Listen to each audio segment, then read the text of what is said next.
You ever just lock your kids in the basement and forget where you left the key? Well, Sega has, and it feels like forever since we've last seen titles like Crazy Taxi, Jet Grind Radio, and House of the Dead Pinball.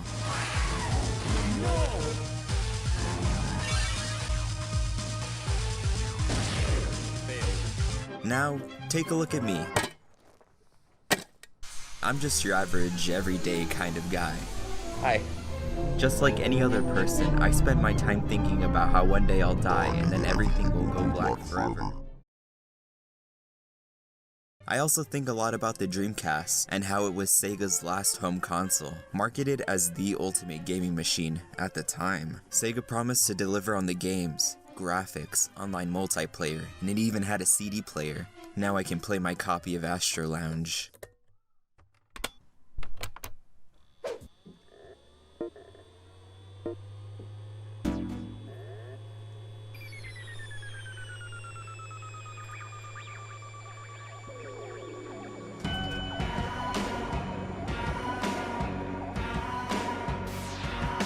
The Dreamcast only lasted 2 years and was officially discontinued in 2001.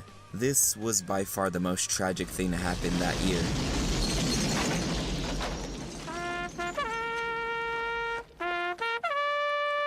After discontinuing the console, Sega became a third-party developer. What I find interesting is Sega didn't sign any exclusive contract with any of the big three. Rather, they were allowed to pick and choose what games to buy based on their console's player base. Some of these games remained exclusive to the console they were designed for, such as the case for Jet Set Radio Future on the original Xbox.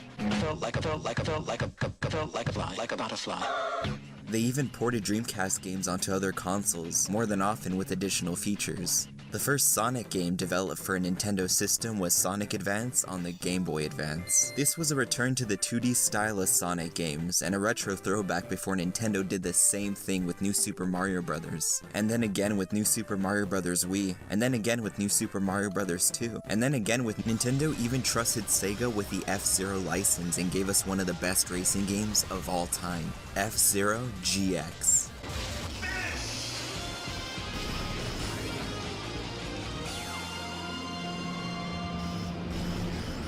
20 years later, things have changed. Sega is still a software developer, but it seems as if their focus has shifted. The last Crazy Taxi installment was an app in 2017, and it's delisted. House of the Dead's most recent entry was only available to play at Dave & Buster's here in the United States. And Seaman has yet to get a sequel that isn't a Japan exclusive. Never in my life did I think I would miss this face so much. Shit just hasn't been the same. I like you. You took care of me all this time, and well, I'm grateful. So, what happened? The short answer is, Sega doesn't want to take any financial risks developing a game for a franchise that has been dormant for over 2 decades now. The long answer can be found in the year 2017. 2017 was a good year for Sega, and it was pretty good for me too, thanks for asking. That year, Sega released Sonic Mania, Persona 5, and Sonic Again. Those games performed very well for the company, but for every home console release there was like 5 mobile games that no one asked for. Sega was one of those companies that dove headfirst into the mobile game market and embraced it for all its in-app purchases. Naturally, their physical game market took a hit since there were fewer games released that year, but even then, just those few releases managed to pull in hard-to-ignore profits. Sega then decided to refocus their efforts on financially proven IPs like Yakuza, Persona, and House of the Dead Pinball. The company's mobile game venture wasn't a total loss, far from it, because it showed they can port their entire catalog and reap the profits in the long term with the free-to-play model. The way I see it, there's no financial incentive for Sega to revive any of these IPs because most of them are relatively available on current platforms. Not all of them, mind you. Not all of them. So there you have it. They just aren't interested in making any games for their older IPs. But this can change any day, and I'm going to tell you how I think it'll happen, right after these messages. You're watching Sonic X. Now, back to Sonic X, only on 4Kids TV.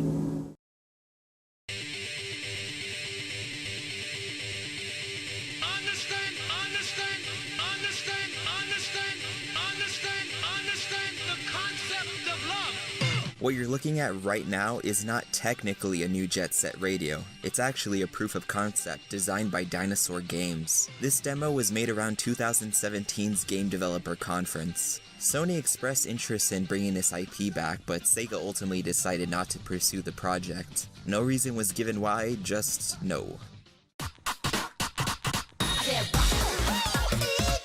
What you're looking at right now is not a new Jet Set Radio, but rather a spiritual successor not made by Sega. This is Bomb Rush Cyberfunk. This beautiful looking game comes to us from Team Reptile, an independent studio that had proven themselves more than capable of making a game both visually and mechanically interesting.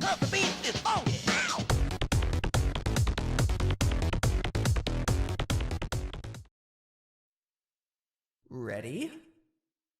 Go!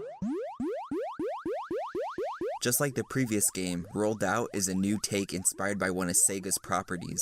Can you take a guess and tell me which one? This physics-based game takes its inspiration from the Super Monkey Ball franchise, but just the first 2 games. The development team has said they plan to include custom level support, online multiplayer, racing, leaderboards, spectating, and much, much more. As someone who has recently gotten into the series, this makes me very excited, since Sega has long since dropped the ball. By no means is Super Monkey Ball a retired franchise. It's still very much alive. In fact, come on, let's take a look at the most recent game.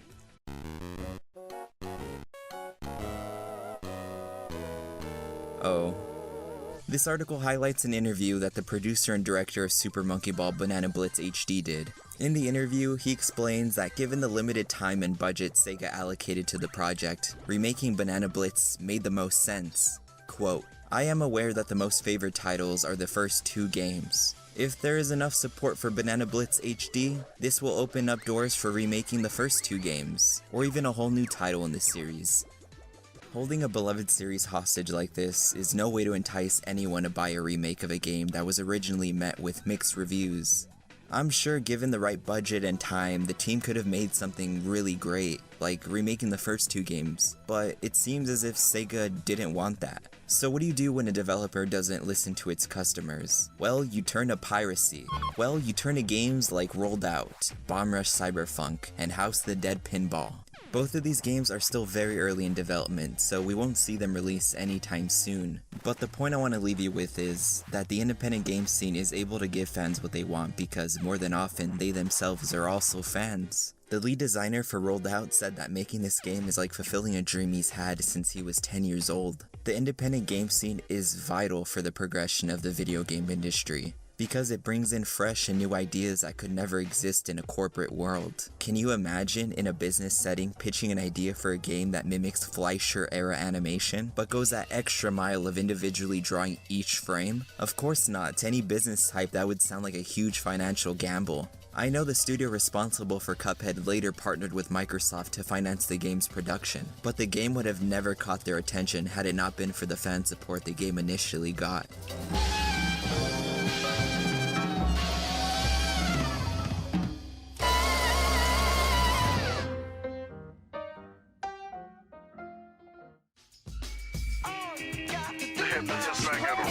For over 5 years now, people have been spamming Skate 4 all over EA's social media accounts. And it only took a decade, but we finally got confirmation that Skate 4 is now in development.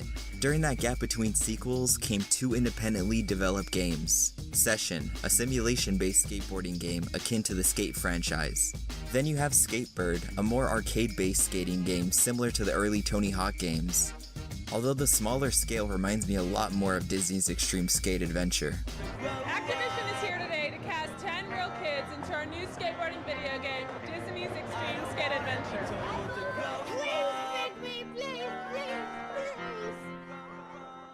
The competition these indie games pose to big developers ultimately benefits us, the consumers, because it gives them the incentive to make something worth playing. Don't think I forgot about Tony Hawk Pro Skater 5. That's right, I'm looking at you, Mr. Hawk. Hi, I'm Tony Hawk. My new game is all about choice. I cannot stress this next point enough. If an old series returns, it does not make any of the indie games that took inspiration from it obsolete. Rather, it's a lot more like, hey, the bar's up here now, try to keep up. If I could be genuine for a moment and then I'll go back to bullshitting, support independent game developers. Find projects and artists you're interested in, and if your favorite game has gone without a sequel for years, just know that there are plenty of fans out there making new content from the old. So, if you want a new Jet Set Radio, turn to Bomb Rush Cyberfunk. If you want a good Super Monkey Ball, look no further than Rolled Out. And if you want a new and super scary House of the Dead arcade game, head on down to your local Dave & Buster's. Was this all just a Dave & Buster's commercial? You're goddamn right it fucking was. Getting paid, fat stacks, big pants, suck my dick. If you ever want to talk to me, just call me, okay? You've been a good friend. I'll miss our time together. Don't be a total stranger now. Farewell.